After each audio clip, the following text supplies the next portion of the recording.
Hi, welcome or welcome back. I'm Eleanor, and I'd like to go through a few perfect items, perfect gifts for yourself or for anyone else you might know who loves poetry, whether it's reading, writing, learning more about it. These selected gifts, I give them the 100% satisfaction guarantee from the Only Real Property YouTube channel. Okay, first of all, I'd like to introduce you to a poet called Sean Singer. He has a fantastic newsletter. It's through Substack. It's called The Sharpener. It's available for $7 US a month, or you can get a subscription for yourself or a friend for $70 for the whole year. What does it involve? It involves a daily newsletter that arrives in your inbox, and it is usually on a theme and has, I think, 4 or 5 poems that Sean Singer photographs from his personal collection of poetry books. And sometimes they're from books that are critical works about poetry. Most of the time they're actual poems. He reads very widely, and honestly, Sean Singer is the first person I have found who is offering a journal experience that is exactly what I was looking for years and years and years, which is to say, he chooses poems and paragraphs and critical works that are somehow connected to each other, associated in unusual ways, because he's a very interesting thinker himself, he's a very interesting poet. And so, for example, the one I received this morning in my inbox, he calls it, and the titles of each daily episode, edition, whatever you want to call it, is so lovely. This one is called Flowers of Near Distances. And he has several different poets here who have written about Joseph Cornell and his art. It's just absolutely fantastic. It's something that you never find anywhere else, and you get introduced to 4 or 5 different poets each time. And each day it's a completely different topic. Highly recommend. On top of that, you also get a weekly newsletter that has something to do with the craft of poetry. So that's The Sharpener on Substack. Have a look down below for the link. Number 2, I'd like to recommend a book that just came out this year. It's not a book of poetry, it's a book about what it's like to write poetry, although it is as enjoyable to read for someone who doesn't want to write at all, but is interested in poetry generally and reading it. And it's the new book by Phillips. It's called My Trade is Mystery. How wonderful is that title? Now, this book, again, 100% satisfaction guarantee from Eleanor at The Only Real Property. This is a book that you will keep forever. It's a small book. It's not overly complicated, but it shows great depth of thought about what it's like to really immerse yourself in the art of poetry. This book doesn't have one superficial remark, doesn't have one superficial sentence in it. It has 7 chapters. All of them were written recently by Phillips through one long winter. They're not going to be collections of essays that have come out, in the last 10 years, and he's just sort of collected them and put them in a book to make money. This is a deeply, deeply thoughtful book. Now, each chapter heading is just one word. And let me find this for you and show you what I'm talking about. So we've got ambition, stamina, silence, politics, practice, audience, and community.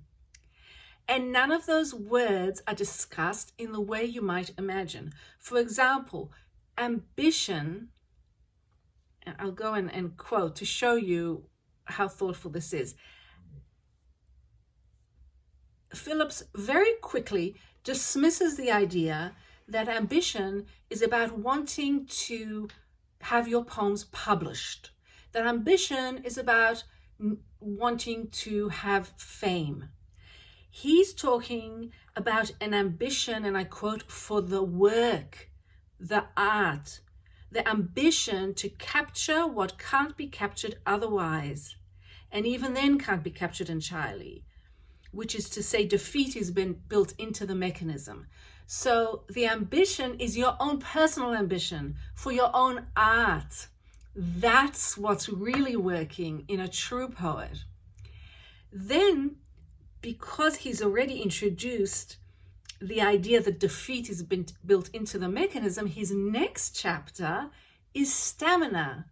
And stamina is not only the superficial idea that you just keep going and you keep sending things in to journals until finally they realize that your work is good. No, stamina is to have the stamina to continue to do the art for the art's sake. And so it continues. The chapter on silence is utterly beguiling because he almost immediately, as you start the chapter, brings in the idea of what silence means to a deaf poet. And he quotes Ilya Kaminsky for this. And this takes him deeper into the idea of what does artistic silence mean, and how do you really comprehend what's happening in you as the artist, or in the poet, whoever that may be who you're reading. What is happening to you when you're not writing, when you're silent, when it seems that you're doing no work, when you can't truly justify objectively that you're working, but you know that you're working. And he brings in the idea of writer's block as well in a very interesting way. Everything in this book is surprising and extraordinarily interesting. And he has gone to the effort of making each chapter not only supremely readable, but also short, so that you can read a chapter in one short sitting. And I have already read this book twice, and I know that I'll be going back to it again and again. It's something you can pick up, and it'll just give you that inspiration that you need, whether it's an inspiration to continue studying, continue reading, continue educating yourself, or if you're someone who's writing, who's looking for the inspiration, and it's true inspiration, it's not bullshit. Carl Phillips, book of the year for me, truly book of the year. What else can I tell you? Do you know that there's such a thing as a rhyming dictionary? There is. Here it is. My very favorite reference book. Is it my favorite reference book? I think actually it is. I think it is. Now I know what you're thinking. Oh, well, you can just Google what rhymes with liver and you get giver, you know. No. That's not how rhyming works. Rhyming is much more complex. Rhyming is far more interesting. Rhyming is always helpful in understanding what poetry does musically. Whether it's a true rhyme or not, it's important to know the difference.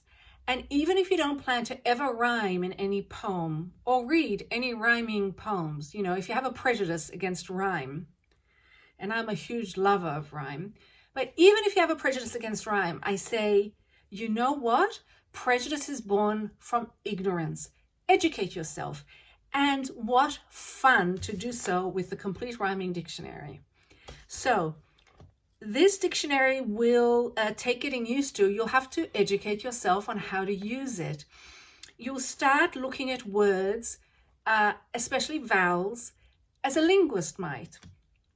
And you'll also start looking at the accents, the beats of words, and follow the directions at the beginning, because it's not like any other dictionary, and your poetry life will never be the same again.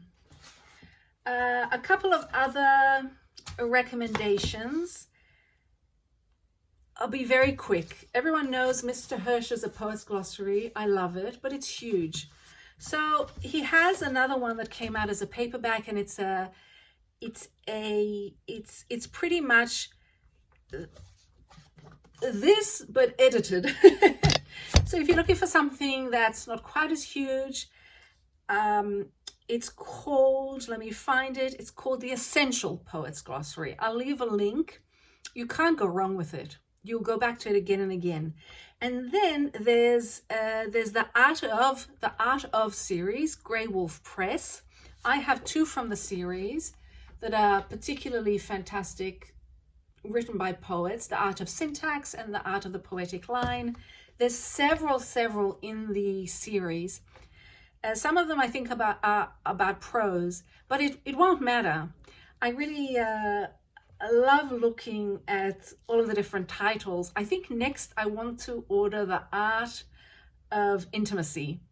You know, that's a really nice present. If you have a very good friend, or maybe more than friend, and they love poetry, it's quite a lovely, that makes a lovely present to get, you know, The Art of Intimacy, along with maybe, you know, some flowers or something. In any case, that is my idea of romance. Moving right along, Brooklyn Poets. Go to the Brooklyn Poets site. You can get gift certificates there. They can go towards workshops. A lot of them are virtual, and with a time difference, you can often do that wherever you are in the world. There is also a merchandise button. Press it. I cannot recommend. This is my... Okay, so I bought this sweatshirt. This is they still sell this sweatshirt. It's delicious. This is my, it's very hot today, so I couldn't wear it. But this is the blue one. I bought it 9 years ago. It's a lot, to give you an idea, it's unisex. This is a large, and it's really lovely and cozy. And the more you wash it and the more you dry it, the softer it is. It's the sweatshirt I go to whenever I'm in a bad mood and I want something cozy. And their logo is just super cool. They have t-shirts. My favorite are the baseball t-shirts that have a number on the front, and on the back, the last name of a Brooklyn poet. My personal favorite is Marianne Moore. I like to have Moore on the back of my shirt, but you know, there's all kinds.